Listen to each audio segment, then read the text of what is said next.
मंगेशकर पुरस्कार श्री अमिताभ बच्चन।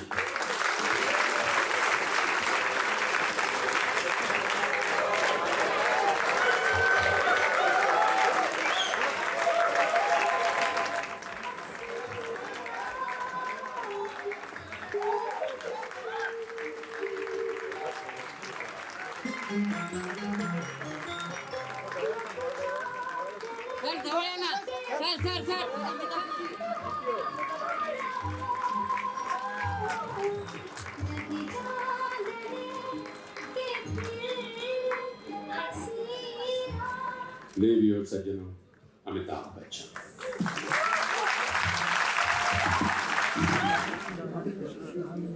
मंच पर उपस्थित सभी महानुभाव,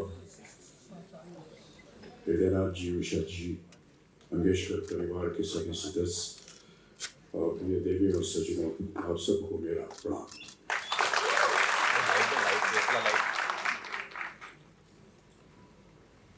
ये मेरे लिए बड़े सौभाग्य की बात है कि आज का ये पुरस्कार मुझे समर्पित किया गया है, लेकिन जैसा कि अभी बताया गया, मैंने सदा अपने आप को इस योग्य नहीं समझा कि इस तरह का पुरस्कार मुझे मिले। हृदयनाथ जी ने बहुत प्रयत्न किया था कि आज मैं यहाँ उपस्थित हूँ और काफ़ी सालों से उनका ये प्रयत्न था। पिछले साल भी उन्होंने मुझे आमंत्रित किया और दृष्टता के लिए क्षमा चाहता हूँ हृदयनाथ जी। पिछली बार तो मैंने बोल दिया कि मैं अस्वस्थ हूँ इसलिए नहीं आ पाऊँगा। दरअसल मैं स्वस्थ था लेकिन आना नहीं चाहता। तो अब की साल मेरे पास कोई बहाना नहीं था, इसलिए मुझे स्वीकार करना पड़ा।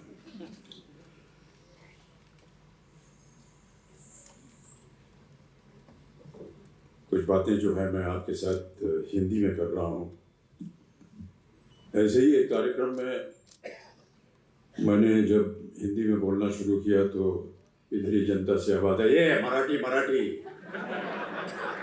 तो मैंने हाथ जोड़ करके उनसे क्षमा मांग ली और कहा कि मराठी शिकत आए और बच गया। लेकिन ये जो वाकया हुआ था इसको 10-12 साल हो गए और अभी तक मैं मराठी नहीं सीख पाया। पहले समय नहीं मिलता था, अब वृद्धावस्था में थोड़ा सा समय मिल रहा है, इसलिए मैं प्रयत्नशील हूँ कि मराठी सीखूं।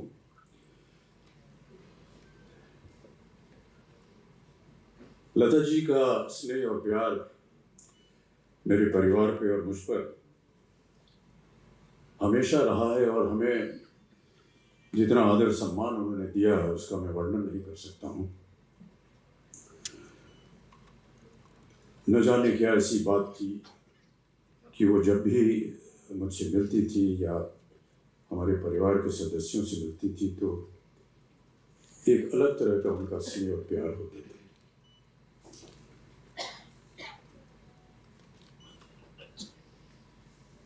आपने देखा होगा कि पिछले वर्षों में हमारे जितने फिल्म जगत के कलाकार हैं वो विदेश जाते हैं मंच पर कार्यक्रम करने। उनका गीत होता है, गायन होता है, नृत्य होता है।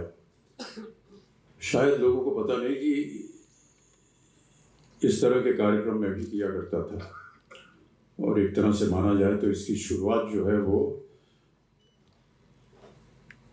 मुझे लता जी की देन मिली थी कि इसकी शुरुआत की जाए। ये शायद बहुत से लोगों को पता नहीं, 1981 की बात है। मैं न्यूयॉर्क में था और हमारे एक मित्र आए, कहा कि लता जी न्यूयॉर्क में हैं और वो आपसे मिलना चाहती हैं। मैं लता जी से मिलने गया। उन्होंने कहा, अमिताभ जी, मेरा यहाँ मंच पर एक कार्यक्रम है मैडिसन स्क्वायर गार्डन, जो कि बहुत ही विख्यात अमेरिका का एक स्टेडियम है। वहाँ पर एक हॉल है फेल्ट फोरम, यहाँ पर उनका कार्यक्रम होना था। उन्होंने कहा, यहाँ मैं चाहती हूँ कि आप 2 मिनट आकर के मेरी एक प्रस्तुति कर दें। लता जी का प्रस्तुति करना ये मेरे लिए समझ में नहीं आया है कैसे कह रही हैं, लेकिन क्योंकि वो लता मंगेशकर हैं इसलिए मैंने उनकी बात मान ली और मैंने कहा ठीक है लता जी, मैं आ जाऊँगा।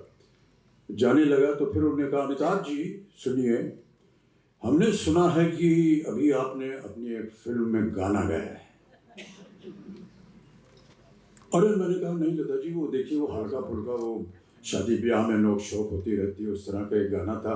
हमारे निर्देशक ने हमको होली के दिन सुना और उन्होंने कहा कि इसको फिल्म में डालना है, तो वो उन्होंने डाल दिया। फिल्म का नाम था लावारिस, गाना था मेरे अंगने में। अब हमारी हालत बहुत ख़राब हो गई क्योंकि हमने पहले कभी ऐसा किया नहीं था। लता जी ने आग्रह किया तो हम गए और बड़ी कठिनाई से हमने किसी तरह वो गाना वहाँ गा दिया। जनता में कुछ लोग जो थे वो ताली वाली बजा दिए, कुछ लोग खड़े होकर के नाचने लगे। जो हमारे मित्र थे उन्होंने ये देखा, उन्होंने कहा, भाई साहब अब हर साल आपका कार्यक्रम होगा अलग अलग देशों विदेशों में, और इस तरह ये कार्यक्रम शुरू हुआ। ये 80 के दशक की बात है, तो इसका श्रेय जो है ये लता जी को जाता है। तत्पश्चात लता जी के साथ मंच पर उपस्थित होने का सौभाग्य मैं कई बार मिला और कई बार उनके साथ एक परफॉर्मेंस भी था, वो भी किया। लता जी के बारे में कई बार हम लोग सोचते हैं क्या है, और एक बार मैंने अपने पूज्य बाबूजी से पूछा कि लता मंगेशकर के बारे में आप कुछ बताइए। उन्होंने केवल एक शब्द कहा, शहद की धार।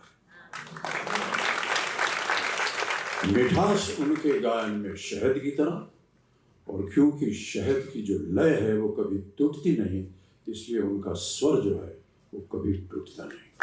ये है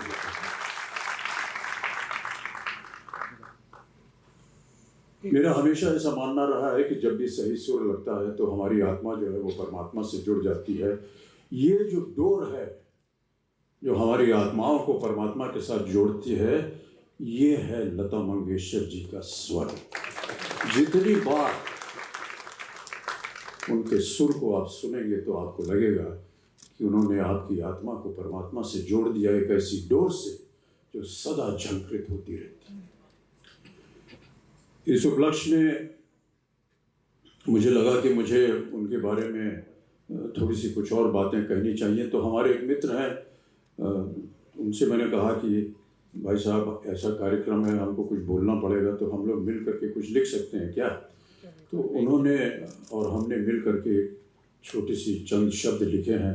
अगर आपकी आज्ञा हो तो उसको मैं पढ़ के सुनाना चाहूँगा।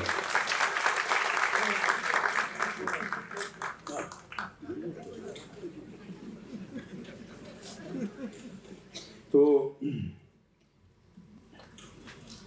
ये जो शब्द है इसको एक शीर्षक भी दिया हुआ है, और शीर्षक है आकाशाची सावली। आकाशाची सावली। काळच्या त्या ज्वलंत वाळूवर अनवाणी चालत होतो मी, पुढच्या पावला पलीकडे पाहण्यास अक्षम। कारण काय की ते अशक्य होते, वेळच नव्हता। तेव्हा कार्यच उद्देश होते आणि कार्यच कर्म होते। हेतु काय, कर्तृत्व काय, सिद्धी काय, सगळे एकच होते। अशा प्रकारे आयुष्य जात असताना त्या रणरणत्या उन्हात आकाशाची एक सावली मला लाभली। त्या आकाशाचे नाव लता मंगेशकर।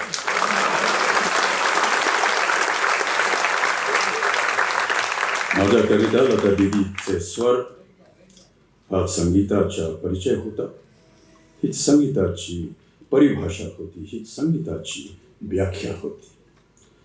लता दीदी म्हणजे संगीत आणि संगीत म्हणजे लता दीदी। माझ्याकरिता समानार्थी शब्द आहेत दोन्ही। बहुत बहुत धन्यवाद। आकाशाची सावली। हम मानते हैं कि आकाश जो है उसे हम ब्रह्मा कहते हैं, और ब्रह्मा के बगल में माँ सरस्वती जो है वो विराजमान है। साक्षात सरस्वती का रूप लता मंगेशकर जी हमारे समक्ष थी, तो वो ब्रह्मा के बगल में बैठी हैं, विराजमान हैं, ब्रह्म के साया में बैठी हैं। यहीं से बना आकाशाची सावली। बहुत बहुत धन्यवाद।